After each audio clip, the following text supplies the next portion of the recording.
back to my channel. Today we're doing the Fahrenheit 451 look, which is a lot of red, a lot of fire, obviously. If you want to learn a bit about the book and how to do this look, keep on watching. For foundation, I'm using the L'Oreal Lumi Cushion Foundation, and here it's going to represent identity because at the base of Fahrenheit 451 is the crisis of identity. Montauk has to figure out who he is as a person, or rather who he wants to be. He learns to think and feel for himself instead of doing and feeling what he's told. So, apply a nice layer of identity to your face and cover all the doubt and dark circles. Next for the brows, which is going to represent rules and order, because as I always say, the brows frame your face, as rules and order give frame to society. In this dystopian world, the government has a ton of rules that impresses upon the population to keep them in order. For instance, it's against the law to read, and firemen like Montauk are tasked with starting fires as opposed to putting them out.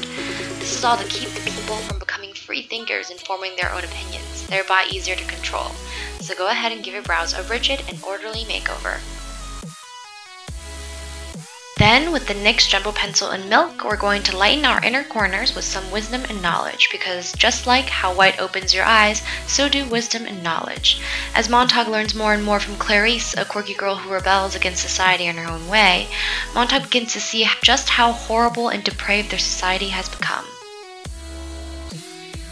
And now for the red eyeshadow. Here I'm using the Face Shop's single colors. It's a matte red, I believe it's RD01, to represent man versus nature, because we can't talk about Fahrenheit 451 without talking about fire.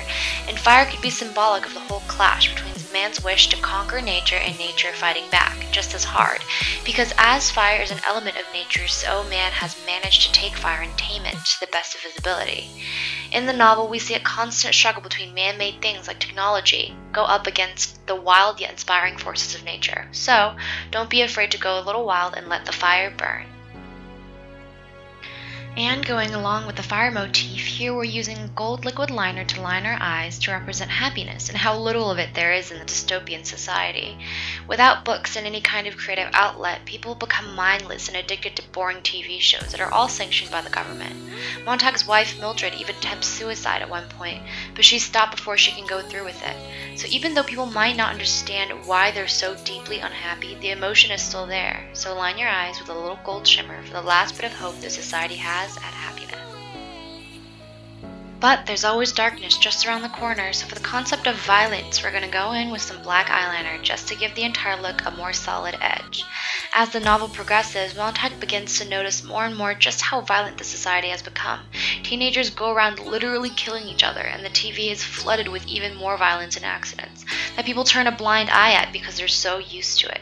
For a society so oppressed, violence becomes an outlet, so line your eyes and make sure the wings are sharp enough to kill. And then for the contour, which represents technology and modernization, because contour always makes you look sharper and more modern, right? In the novel, it's obvious that technology has become much more advanced. The TVs are huge and span the entire size of living room walls, but they begin to replace any kind of meaningful relationship people have with each other, because all they do is watch TV. It becomes a synthetic happiness drug that everyone becomes addicted to, and eventually, it becomes their downfall.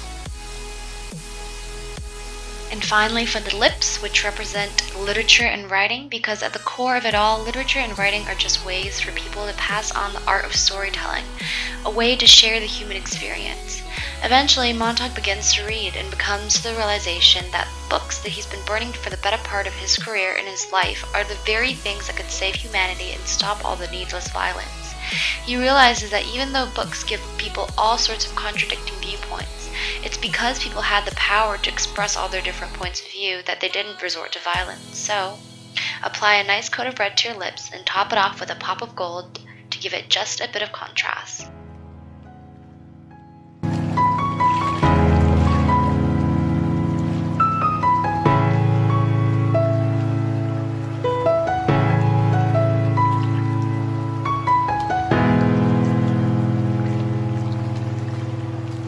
That's the final look. I hope you guys like it. Fun things, I got a new camera, so now I have a front flippy out screen that I can keep track of myself on. Hopefully the video quality is a metric ton better.